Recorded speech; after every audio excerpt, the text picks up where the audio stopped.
नमस्कार दोस्तों, मैं हूं आपका होस्ट संदीप भटनागर और आप देख रहे हैं मेरा यूट्यूब चैनल भारत की भाषा विद संदीप भटनागर। आज एक लिस्ट मेरी आंखों के सामने से गुजरी जिसे पब्लिश किया है यूएस न्यूज़ और वर्ल्ड रिपोर्ट ने, जिसमें भारत को मोस्ट पावरफुल कंट्रीज की लिस्ट में 12वें नंबर पे दिखाया गया। अब मैं चक्कर में आ गया, क्या भारत यूएई से भी नीचे है? क्या भारत यूके से भी नीचे है? सऊदी अरेबिया से भी नीचे है? या अभी तक दुनिया भारत की असली ताकत को समझ नहीं पाई है और उसको अंडर एस्टिमेट कर रही है? चलिए आज फैक्ट्स देखते हैं दोस्तों। सबसे पहले ये लिस्ट देखिए जिसमें कि टॉप की कंट्रीज हैं। पहला यूएसए, फिर चाइना, फिर रशिया, फिर UK, Germany, south Korea, France, Japan, Saudi Arabia, Israel, UAE. उसके बाद 12वें नंबर पे आता है इंडिया। और आप ये पूरे 50 की लिस्ट देखेंगे तो उसमें पाकिस्तान का नाम कहीं भी नहीं है। और ये लिस्ट उसको जस्टिफाई भी करती है। कैसे करती है वो हम आगे बताएंगे। अब सबसे पहले बात सुन लीजिए कि ये रैंकिंग जो है वो सीधी किसी गवर्नमेंट से नहीं आती है। इसे पब्लिश किया है US news and world report ने और इसे एम्पलीफाई जो किया गया है वो किया है बाय फोर्ब्स। और जो रैंकिंग की मेथोडोलॉजी है उसको तैयार किसने किया है? बीएवी ग्रुप ने, वाटन स्कूल ऑफ रिसर्चर्स ने और यूनिवर्सिटी ऑफ पेनिसिलिना ने। इनने मिलके ये तैयार की है लिस्ट और उसके 5 पैरामीटर्स हैं मेन। पहला लीडरशिप, दूसरा इकोनॉमिक इन्फ्लुएंस, तीसरा पॉलिटिकल इन्फ्लुएंस, चौथा इंटरनेशनल अलायंसेस और पांचवा है मिलिट्री स्ट्रेंथ।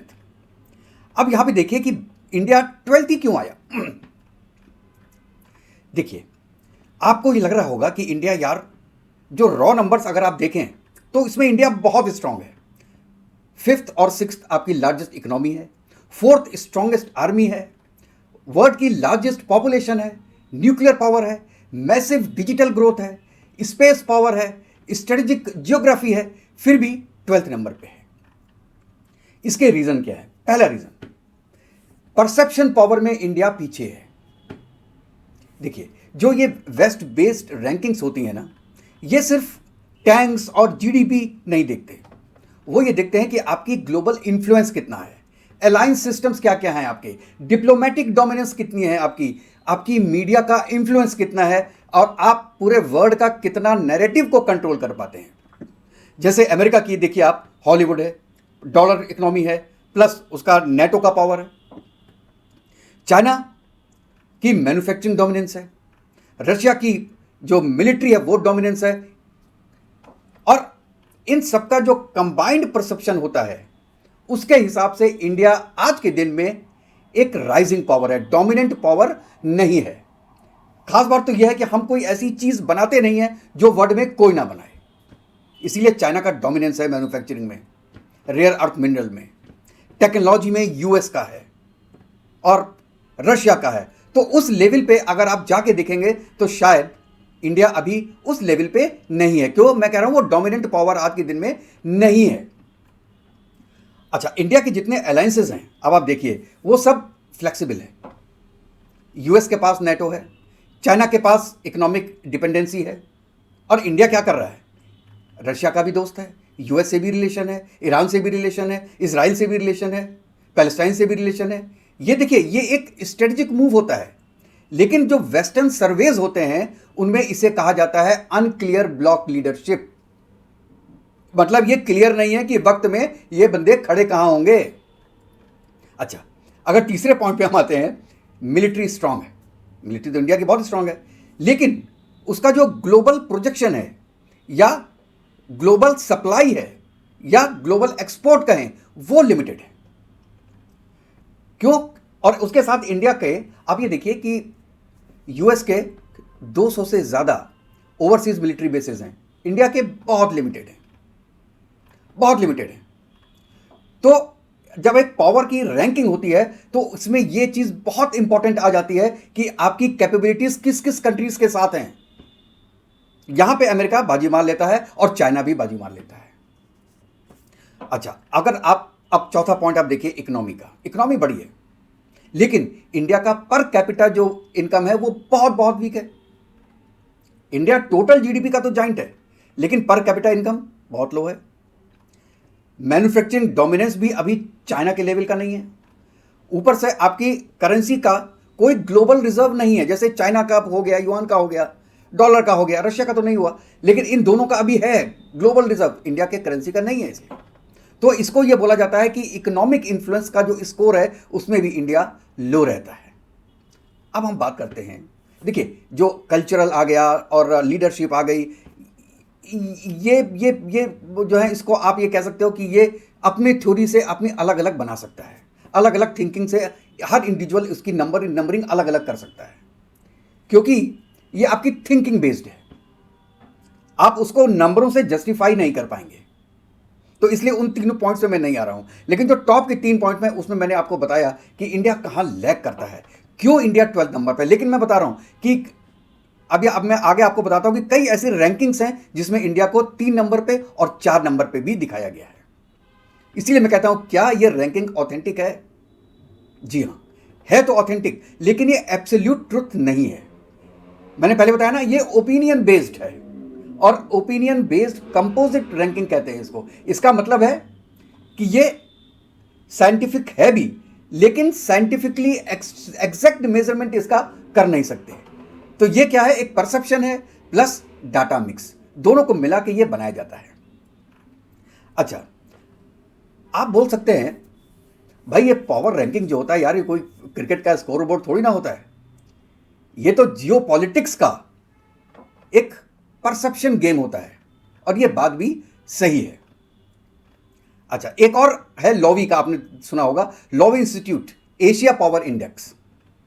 इसमें इंडिया को एशिया की 3rd मेजर पावर माना गया, मतलब different institutions, different methodologies, different results.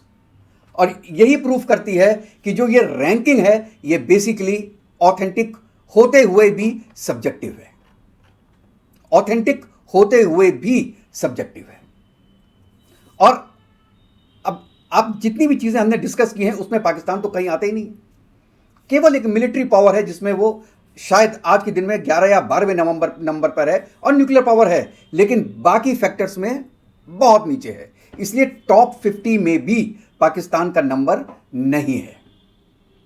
लेकिन इसके साथ साथ आप देखिए जीडीपी का भी बहुत बड़ा हाथ हो रहा है इसके अंदर, और पर कैपिटा इनकम का भी। आप जितनी भी कंट्रीज देखी हैं वो इंडिया के सामने अभी कुछ नहीं है। जैसे कुछ नहीं है, मेरा मतलब यह है कि इंडिया से थोड़ा बहुत नीचे होंगी, जैसे UK, Germany, south Korea, France, Japan, Saudi Arabia, Israel, UAE. ये कोई बहुत बड़ी बड़ी कंट्रीज नहीं है। इंडिया की पॉपुलेशन देखिए, इंडिया का एरियाज देखिए, इंडिया की ग्रोथ देखिए, उसके हिसाब से नहीं है।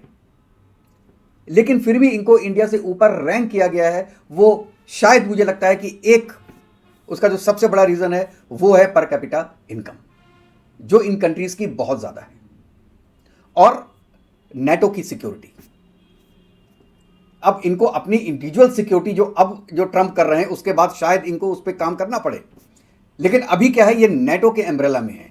इसलिए जो ये पावर है, जो ये आपका मिलिट्री स्ट्रेंथ है, इसमें इनको अच्छे खासे नंबर मिल जाते हैं। और शायद यही एक रीज़न है कि आपका इवन ये सऊदी अरेबिया भी इंडिया से ऊपर दिखा रहा है इस लिस्ट में। और भी जैसे मैंने बोला था कि कई और भी ऐसे संगठन हैं जो कि ऐसी लिस्ट, जैसे प्यू रिसर्च है, उसमें इंडिया को 4th नंबर पे दिखाया गया है पावरफुल कंट्रीज में। तो उनका जो आकलन करने के पैरामीटर्स हैं वो डिफरेंट हो सकते हैं, और इसलिए गिवन पैरामीटर्स में, गिवन पैरामीटर्स जो कि मैंने एक लगाए भी, आप देखिए कि इसकी रैंकिंग कैसे हो रही है, यूएस न्यूज़ और वर्ल्ड रिपोर्ट ने कैसे इसकी रैंकिंग की है, तो वो आपको पूरा ये दिखाया कि इसके अंदर कौन कौन से फैक्टर्स उन्होंने लिए हैं। इसीलिए नॉर्थ कोरिया, पाकिस्तान, ईरान, ऐसी कंट्रीज का नाम है ही नहीं इसके अंदर, क्योंकि वो न्यूक्लियर कंट्रीज हो सकते हैं, ईरान तो न्यूक्लियर नहीं है, हो सकते हैं, ठीक है, लेकिन ओवरऑल डेवलपमेंट में, ओवरऑल फाइनेंशियल इंस्टीट्यूशंस में वो कहीं पर भी वर्ल्ड में रैंकिंग नहीं करता है। लेकिन और इसीलिए लास्ट में मैं बोलूँगा कि मेरा ख्याल ये है कि इसको और ऑथेंटिकली करना चाहिए, और इंडिया को कम से कम 3रे या 4थे स्थान पे आज के दिन में ज़रूर होना चाहिए।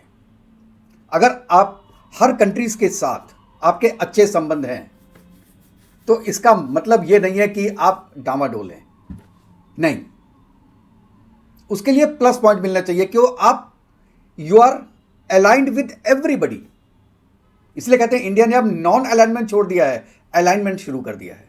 और सबके साथ अलाइनमेंट करना यह गलत कैसे हो सकता है? इसमें आपके नंबर कैसे कट सकते हैं?